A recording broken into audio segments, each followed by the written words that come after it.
What's our topic today? Our topic today is liquidity. So we're gonna watch this video, okay? Let's see. Let's understand what liquidity is and why it's important.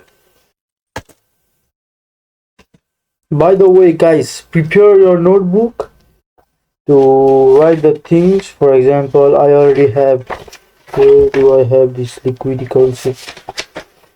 Yeah, I already have this liquidity concept here. You know, all written, all this liquidity concept here. So prepare your notebook, guys. Where can we find liquidity? How do we trade in liquidity? And how do we find it? So, these are the main topics for today. So, look, liquidity means the number of orders. Okay? Liquidity means the number of orders. The number of orders. So, tell me one thing. Imagine you're a bank. Okay? You're a bank, and you need to enter the market. Okay, you're a large fund house, a hedge fund, an institutional buyer, whatever. You have a large sum of money, and you want to invest it. But you want me to buy it. Okay, you have to buy it. What would you do? You go to the stock market, the forex market, the crypto market. You'd press the buy button there. Okay, with what quantity? 10,000. Let's say for example. But what would it tell you? The order can't be executed because no one is ready to sell at that price. Okay? Understand that you'll only be able to buy if someone sells. If no one sells, how will you buy? Similarly, a seller can only sell his goods if there's a buyer. Correct. That means you may want to purchase the goods. You want to buy, but there must be a seller in front of you. Only then will you buy. Otherwise, what will you buy if there's no seller? Let me give you an example. You have a bike. Okay? You have a bike. You want to sell it. For how much? For 100,000 rupees. You decide the price. Okay, what do you want to do? You want to sell the bike. So, if you're selling, who are you? You're the seller. Okay, you're the seller. How many of you are there in front of him? There's only one seller. What's the deal right now? There are 10 buyers right now. Okay, and he's the buyer. Right? So what's the deal here?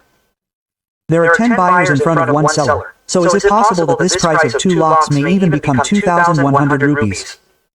Because you know that if one doesn't buy, the other will buy. If the second buys, the third will buy, someone will buy, right?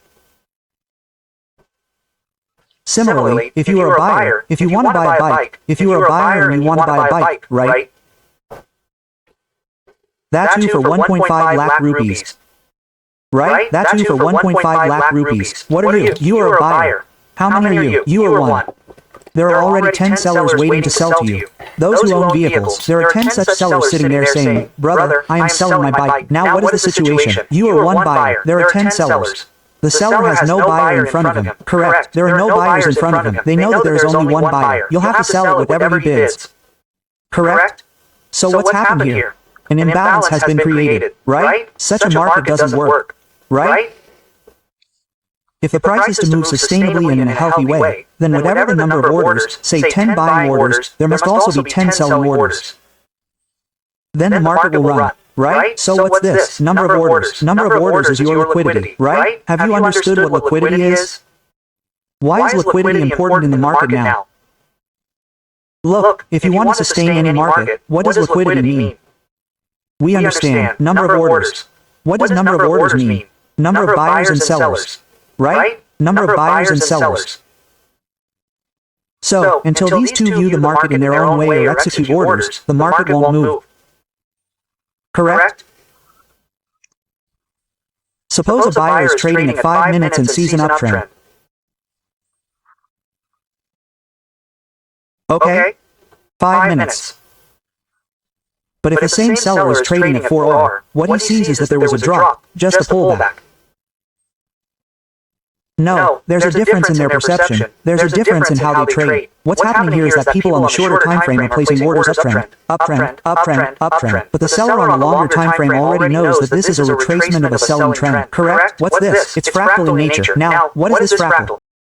Understood the meaning of liquidity. Now, understand where liquidity is found. Look at the chart or in many places in the market. Basically, there are chart patterns, like the M formation, the W, the head and shoulders, and other channels. Your liquidity is found in all these zones. What else is there? A liquidity pool. Okay, a liquidity pool. Now, what is a pool? Look, in any zone, the price comes there again and again, again and again, again and again.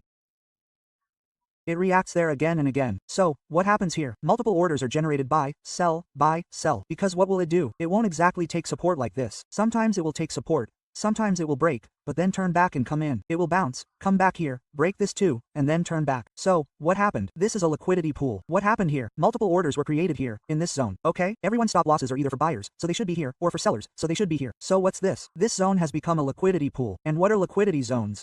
It's like this is a zone. This is a zone. Once the price reaches here, it never returns. Once it leaves here, it's gone. Okay? This is the difference between a liquidity pool and a liquidity zone. Now understand why liquidity is created. Okay?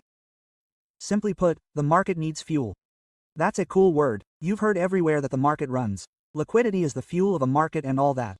I'll explain the logic behind it. Look, what did I tell you? The market needs liquidity to run. What does liquidity mean? The number of trades or the number of participants, buyers and sellers. Unless someone buys, if there's no buyer, who will sell?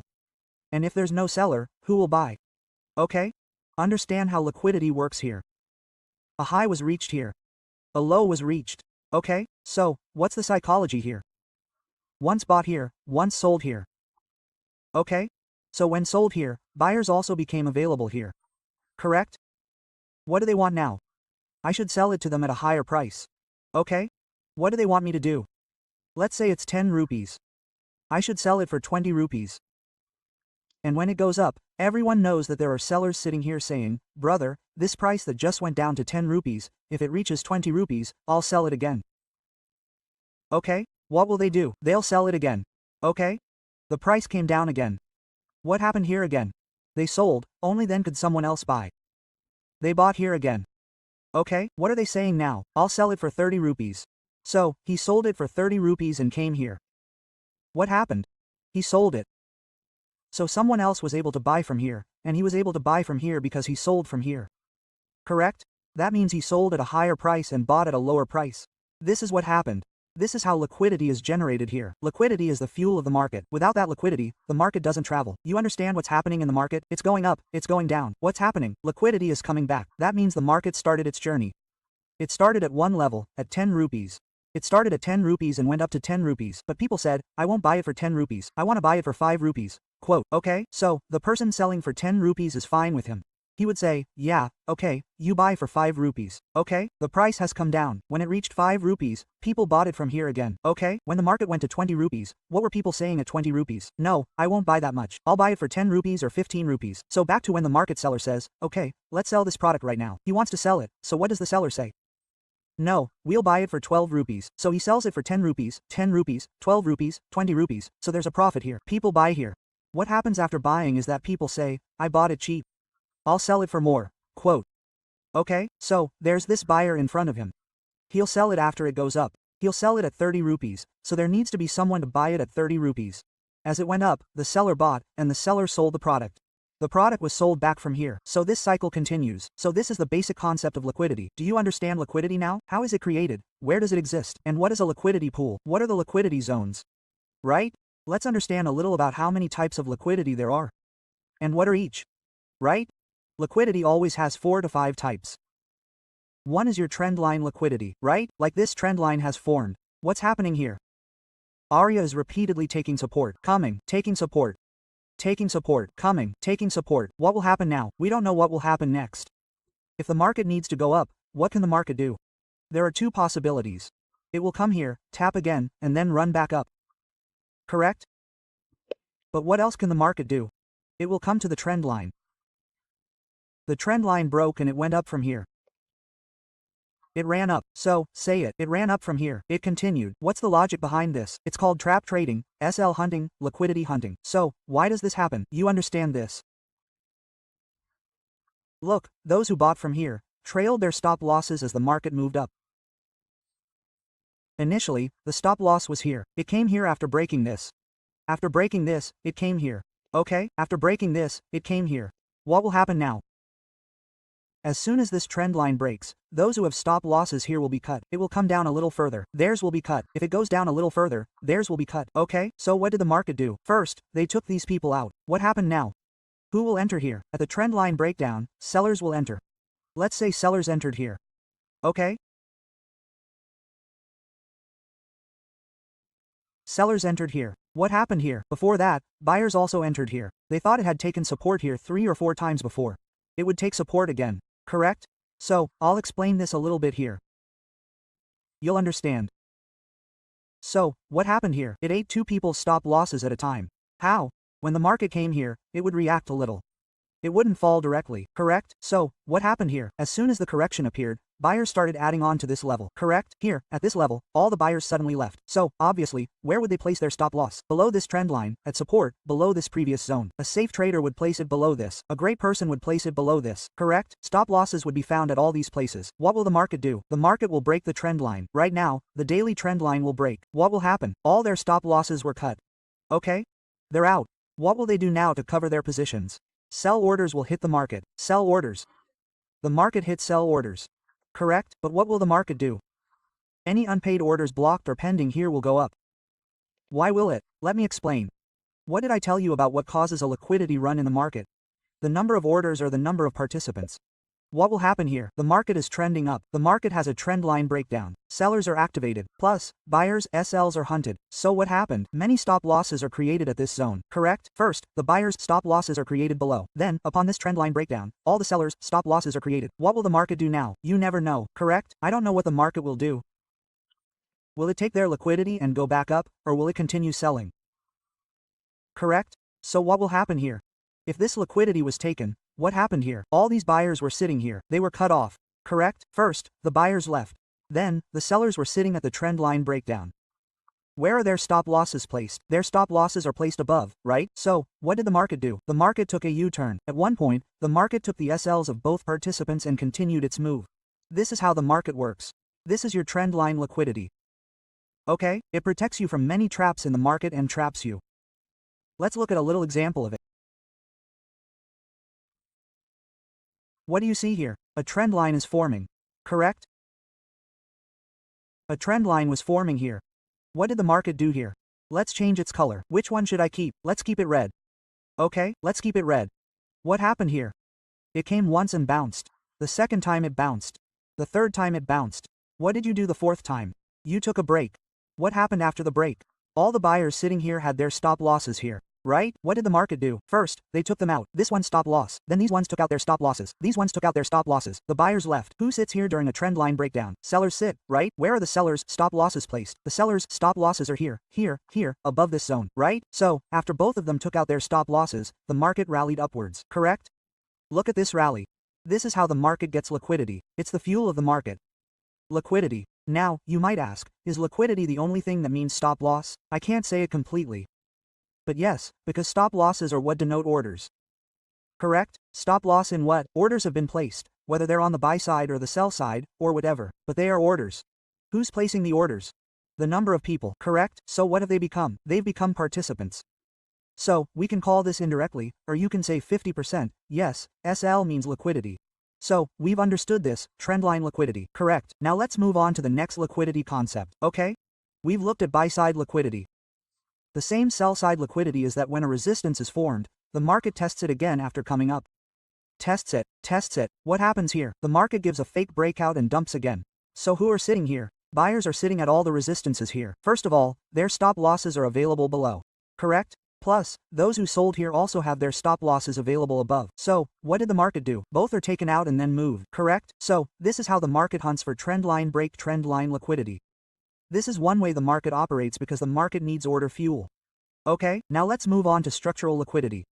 What do I mean by structural liquidity? That any taken out and then moved. Correct? So, this is how the market hunts for trendline break trendline liquidity. This is one way the market operates because the market needs order fuel. Okay, now let's move on to structural liquidity. What do I mean by structural liquidity? That any structure is formed. Structure as in what? Any area has a lot of liquidity. Like I explained to you in the beginning about liquidity pools and liquidity zones. I explained these two things to you, correct? So, now let's understand what external range liquidity and internal range liquidity are. We understood in SMC that this is some kind of idea. Then there is a boss. Okay? So, did you ever wonder why it comes back in after becoming the boss? Okay? Why did you ever think about this? Why not? Did this thought occur to you? If it did, then it's correct. So why didn't you ask? This question still arises. If you know, then it's even better. Okay? So why does it come in? Because this is outside, it's outside the structure. Brother, external range liquidity means that there is any important market zone within it. Liquidity should be above it. Why? Because the sellers sitting here, new sellers, added on here too. They added on here too. They all placed safe stop losses above it, correct? So, what happened here? This became external range liquidity. So as soon as the market breaks out of this structure, the market gets liquidity and the market comes back in, correct? So, the range outside any zone is called external range liquidity. What is internal range liquidity? That is, there is a big picture. This is the big picture, and inside it is a smaller picture. Correct? That is, this low, this high. Okay? This high, this low. Inside, it created a double top, a double bottom, a trend line that fell, and then reversed it.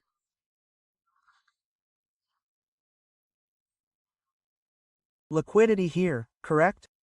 So, all of this is internal range liquidity. Right?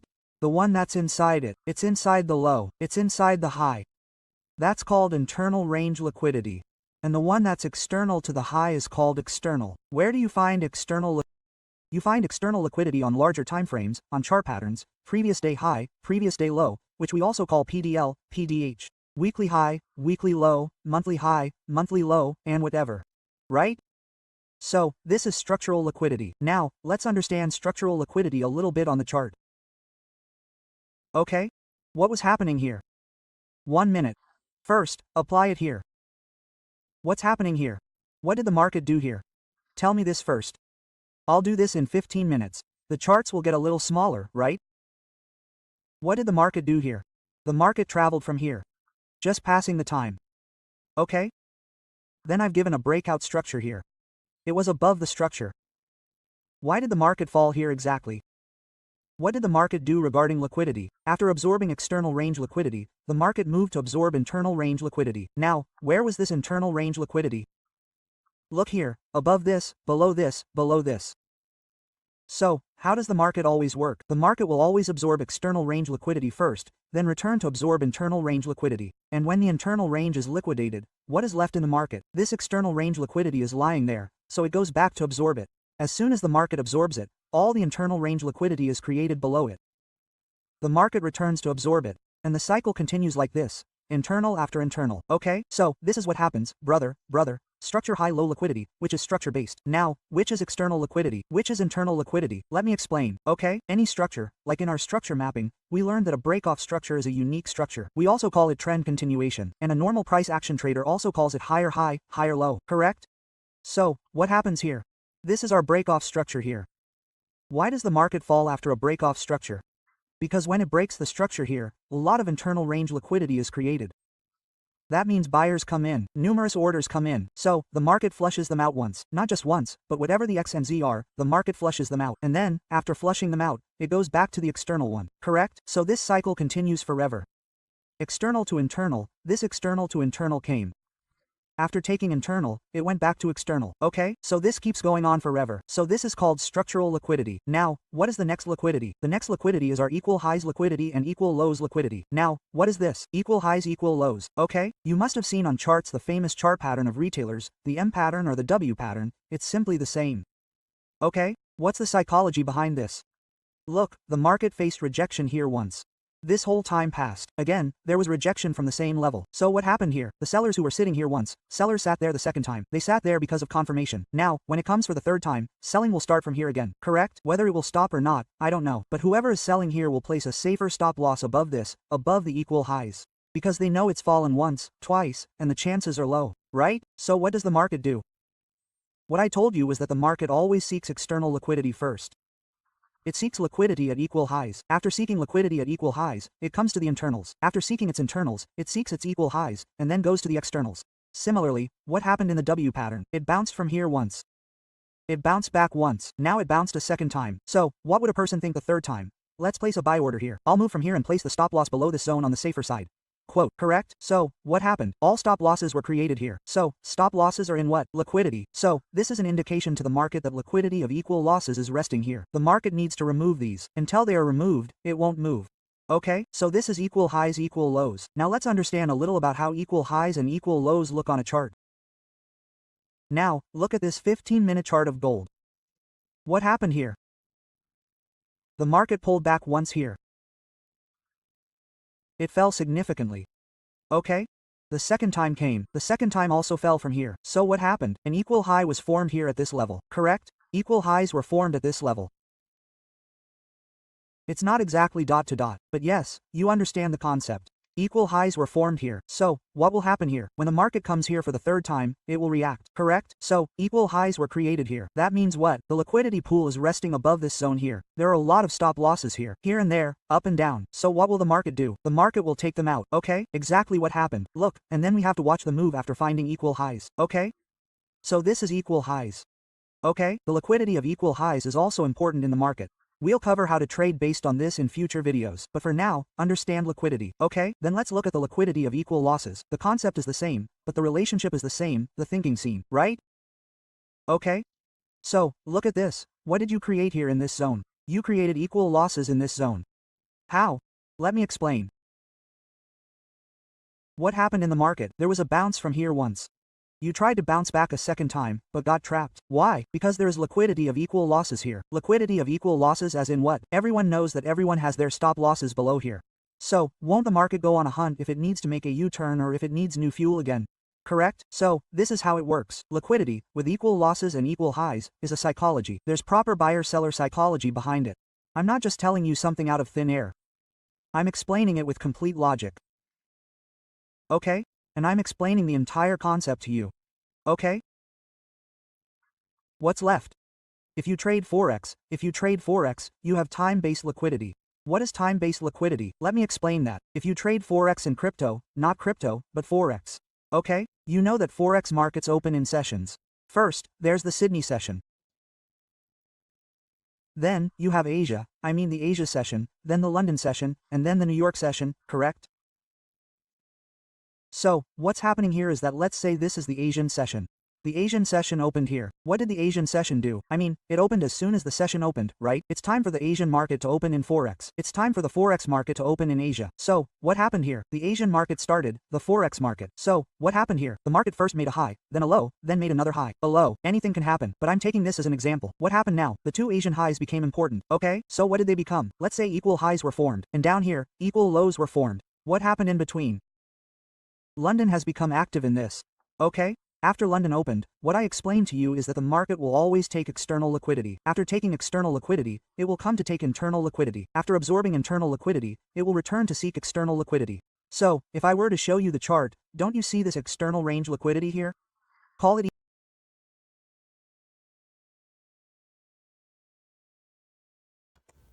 Guys, by the way, for example, we're gonna learn a bunch of this stuff, okay? We're gonna learn later throughout our video, like in the future, in the future we're gonna learn Asia high, Asia low, London high, London low, New York high, New York low, how this work, how this pattern works, how what it can help us to make our trade more like further confirmation, so like trading is like that. You need to have your own edge and the confirmation that you are willing to put that trade. You have to do all the calculations. So we're gonna learn bunch of stuff like how AC high, AC low works, London high, London low works, New York high, New York low works. Sydney, it doesn't matter because it doesn't has that much of impact. Only Asia, London, and New York has impacts much in the market. And we're gonna learn later order flow, volume chart, a like bunch of things we're gonna learn which can help us more, So let's go.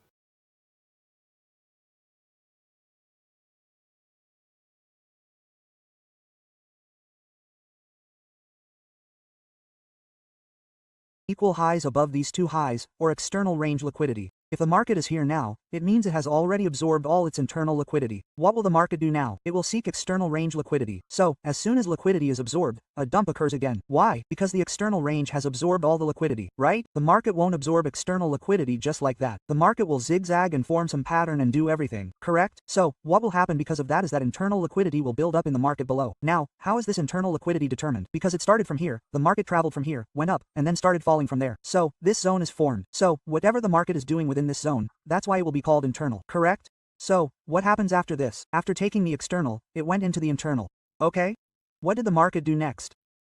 Again, it swept the two Asian lows. Because, what happened? It took the external. After taking the external, it went into the internal. What did the market do after taking the internal? Time-based liquidity also hunted this London low. Now, this internal has completely mapped out this zone. What can the market do now? The market can either fall from here again, or it can go up and eat up external liquidity and then hunt. Correct? This is called time-based liquidity. Right now, it's not necessary that the market will eat up the Asian high, take out the high or low, or take out the London high. No, it's not necessary that way, but I'm explaining the concept here, okay? So, this is time-based liquidity. Now, let me give you an example of time-based liquidity. So, where is it here? So, look, this market opened. This Sydney session opened. This Sydney session opened on this candle. Okay? So, as soon as it opened here, we hit a low here. A high was set here. What did the market do? The market went down. It ate liquidity, it ate external liquidity. Then the market came back to eat internal liquidity. All the buyers sitting here were eaten. What did it do to them? The market ate it. It also swapped this low. What happened here? Its external liquidity was eaten too. Okay? Now go to this upper hunt, or you can call it internal. Okay? The cost wasn't fully consumed. That's why I said it's not necessary to eat it all. Okay? But understand the concept here. Okay? So, this external trench here has returned to the internal one. Okay, after eating all this, an external zone was formed here. This zone's liquidity becomes the market's food. Correct? When did the market eat? Look at this. Hey, don't let it go, brother. This isn't the way to do it. After eating all this, after eating the internal, the market ate its external liquidity here. Again, the market came to eat the internal. Correct? It ate the internal. After eating the internal, the market again came to eat its external. So understand that the market first eats the external liquidity, then it comes to eat the internal, and then, after eating the internal, it goes to eat the external. Don't mistake liquidity for anything else, okay? This is your time-based liquidity. If I were to tell you the sessions here, according to the sessions, this was the low of the Sydney session. This was the previous high of the Sydney session. Correct? The low was swept. Right? First, the low was swept. Then what happened? Then the London session opened. What happened in the London session? The previous day's low in the London session was swept. Correct, it ate the external. After eating the external, what will it do on a larger time frame? It will eat the internal. What will it do after eating the internal? It will eat the external. It will either eat the lower or the higher. Correct? It can do anything. It depends on market conditions, psychology, and levels. Correct? So what happened here? London ate the liquidity of the previous Asian session, which was in New York. Okay, what happened next? London made a high, then a low. Okay, London made a high, then a low. What happened next? When did these highs and lows break? This break happened in the afternoon, right? When the European markets open. What happened next? Then, in the New York session, the market ate the liquidity of the previous one as well. So, look, this is how market time-based liquidity works. It's fundamentally useful in Forex. I'll also post a video on what kill zones are and where you should trade, if you're a Forex trader. Okay? I hope you understand the rest of time-based liquidity. Then we'll talk about buy-side liquidity and sell-side liquidity. Now, what buy-side liquidity and sell-side liquidity are. Suppose someone is uptrending or consolidating at a zone, everyone knows what's in place. All buy orders and sell orders are in place. Correct? If the market kills them and removes them, what happens? What triggers all the buyers' entry here? Then, if the market gets them entry and then comes back in, That's buy-side liquidity. Don't allow closing above any level if buyers are interested. If you know that this is purely resistance, as soon as the price breaks above this, all the buyers will start to settle in. But what does the market do? It rises above, but closes after coming in. So what's confirmed here? Buy-side liquidity. How does sell-side liquidity work? Sell-side liquidity is support. Just break the support, but don't close. Come up and close. Here, the market takes the sell-side liquidity. That's the only concept. There's nothing else in liquidity. And the rest? Where do you find liquidity? And what does it mean? How does liquidity work? How the market moves based on liquidity, and why is liquidity important in the market? I explain all of this to you. As for how to trade it and how to find its levels. Hey guys, so that's for today. SMC liquidity concept from beginner to advanced.